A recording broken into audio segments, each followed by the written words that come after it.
We are going to use a massive 1.3 million record dataset that was collected automatically using Bright Data. And then we're going to use ChatGPT to generate code for us to analyze that massive dataset. Now, in one of my last videos, I showed you how you can automate machine learning using ChatGPT. But we all know that data scientists spend around 80% of their time on gathering, cleaning, and preparing data for modeling. So I wanted to figure out what we can do if we combine the powerful data collection features from Bright Data and then use ChatGPT to generate code for that data to analyze it. Because this way we could potentially do a whole data science portfolio project in just a few hours. And I found that they have a very large dataset with Amazon product reviews. And I am currently in the market for new headphones to use at my other office. And I thought it would be interesting to see if we can leverage data science techniques to figure out the best headphones for me based on my requirements and preferences. So I reached out to Bright Data and asked if they could provide me with a dataset of headphone product reviews. And they were happy to collaborate with me on this video and provided me with a massive dataset of 1.3 million headphone reviews. So this is a dataset with real reviews that were scraped from Amazon using Bright Data. And in total, there are 308 different headsets within this dataset, most of them having thousands of reviews. So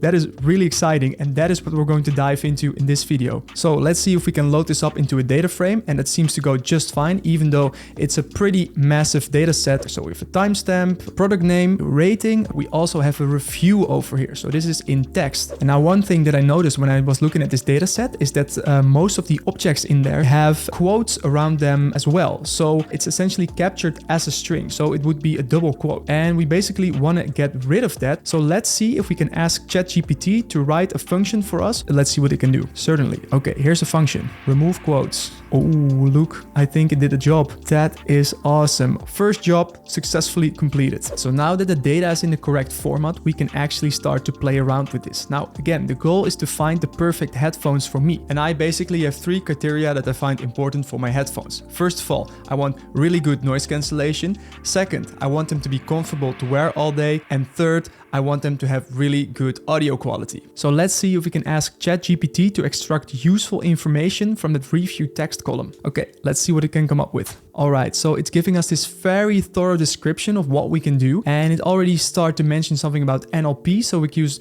natural language processing. Okay, so ChatGPT provided us with a 5-step plan that we can follow to analyze the reviews. Let's now see if we can turn those steps into Python code. And I found that if you're using ChatGPT for coding, you just have to be really specific, really make it obvious what it is that you want. Instead of just asking to do all of this, we're first going to ask, like, can you provide a Python function for step 1 to clean the text? All right, and here's the output. So it seems like a really neat function that we can use to perform basic text cleaning using the NLTK library, also removing stopwords. Let's see if we can apply this function to the whole column with all of the 1.3 million records. Okay, this is actually taking quite some time. Okay, and that is working, but it took way too long, so probably not the best idea to try this out on the 1.3 million records. So let's first create a subset to validate our code, and we'll take randomly 10,000 records. Yeah, okay, so we got it. So we convert to lowercase, we remove punctuation, and then we tokenize the text, remove stopwords. So here we are preparing the text with this function so we can analyze it later.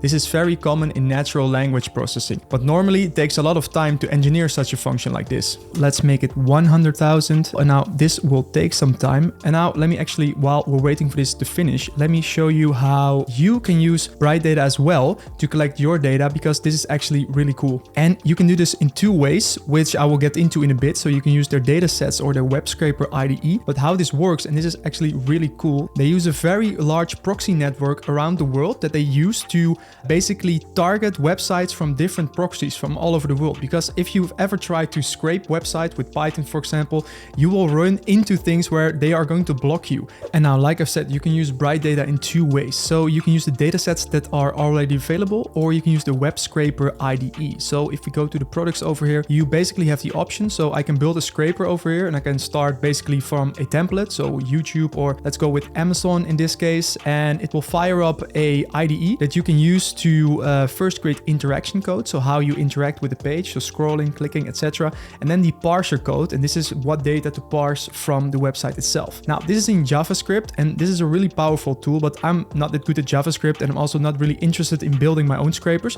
What I am interested in is using the data marketplace, where you can browse the already existing datasets that Bright Data has already provided. So this is really cool. So you have categories like business and e-commerce and social media, and this is data that is very valuable to certain companies. And here is the reviews that the dataset that we are working on right now is from. So you don't have to be a developer, you don't have to be good at web scraping. You can also just turn to the already existing datasets. And at the end of this video, I'll show you how you can get started with Bright Data as well. And you can actually get $25 in credits that you can use on the platform for free. So stick around for that. So I think by now we should be able to go. So we have the 100,000 records over here. So, and now we want to identify keywords. And here it's actually quite funny because it is suggesting another service to come up with keywords, but we're just going to ask ChatGPT. So we're going to create keywords. So now for all of the criteria that we want to check the products for, we're going to come up with keywords that we're going to use. All right, so let's store these as well. So just plug them in here. All right, looking good. So these are the keywords that we're going to use to identify whether a review says something about noise cancellation, audio quality, or comfort. Now let's check out step 3. Create a function that will only return rows that contain any of the keywords in the dictionary we've defined. So that's basically what we want to do. So this is actually a pretty clean function over here that if we run this, will also run very fast. And look, we have a result of 15,000 records of the 100,000 that contain any of these keywords. So that's actually really good. So we got 15% already. So here we limit the dataset to only contain reviews where people say something specifically about noise cancellation, comfort, or audio quality, because those are the features we're interested in. Okay, I'm actually quite curious what it can come up with. All right, and we have another cool function using TextPlop, which we can use to perform sentiment analysis and calculate the polarity and the subjectivity of the whole review. So let's take this, come back over here. All right, so that went quite fast. And now we can look at the columns that we have over here, and we have a polarity and a subjectivity. And now this is another common natural language processing technique to calculate the sentiment and the polarity of a given text, where a higher sentiment score in this case means a more positive review, and a higher subjectivity score means a more subjective review. Alright, so now that we can calculate the sentiment scores for the individual reviews, let's now ask ChatGPT to provide us with the final code to bring together all these scores per product and then calculate the winner. So we can copy this code.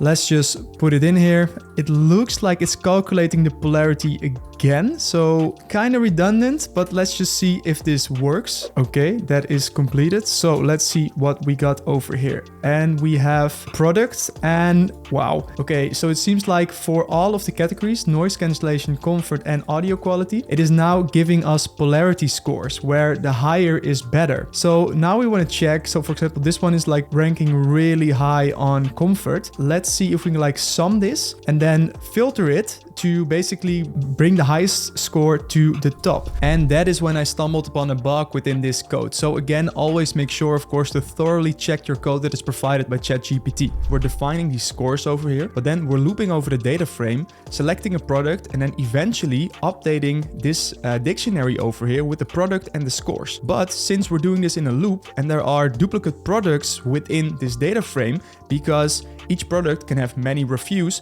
we're basically overwriting the score constantly and ending up with a result that only contains the scores of the last review. So I tweaked some of the lines within this function to correctly calculate the scores, and then eventually also divide by the total amount of reviews for that product again to keep it fair. But now, since I've had a little more time to run this code, I was able to run it for the whole data frame of all the 1.3 million records. After applying the keyword filtering, we ended up with a dataset with over 200,000 reviews containing any of these keywords. So we are now going to use this updated function to calculate the polarity scores for all the relevant reviews containing the keywords. All right, and this is the final result. So we have a data frame with 289 products in there, and we have a score for noise cancellation, for comfort, for audio quality.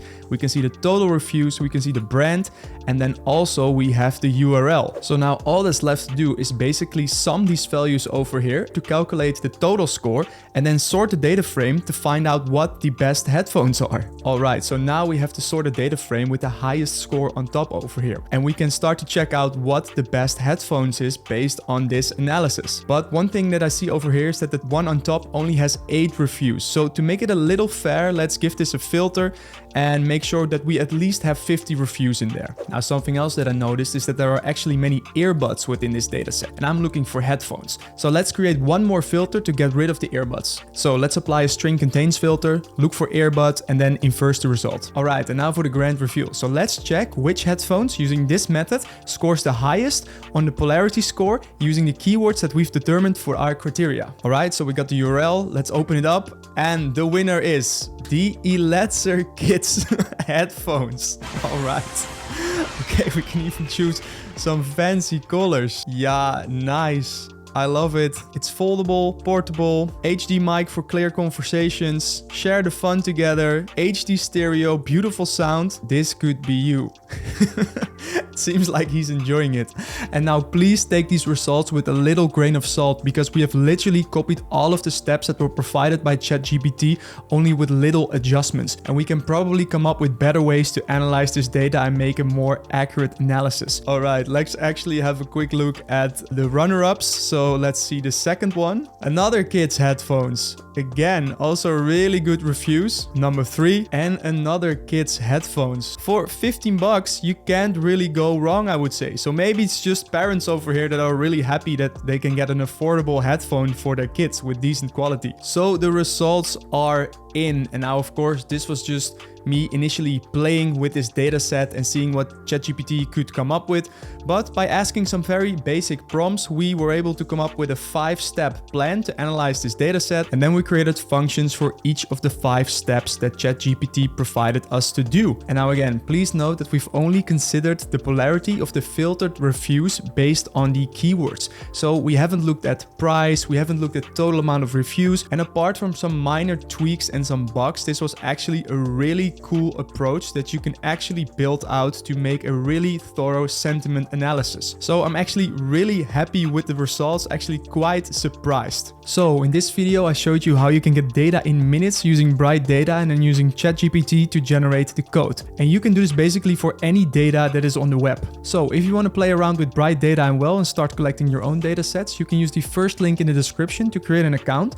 And then once you book a demo, you can get $25 in credits. And now this is a great way to get a unique data set for a data science portfolio project. So instead of using the Titanic or any other data set that everyone is using basically and recruiters are just not impressed by anymore, you can use Bright Data to get your own data set and then use ChatGPT to create your portfolio project. But you don't have to tell that you're using ChatGPT, so you can just create really cool projects. And speaking of portfolio projects, if you want to see how I tackle an entire machine learning project from start to finish that you can follow along as well, then check out this video next, where we create a fitness tracker using Python.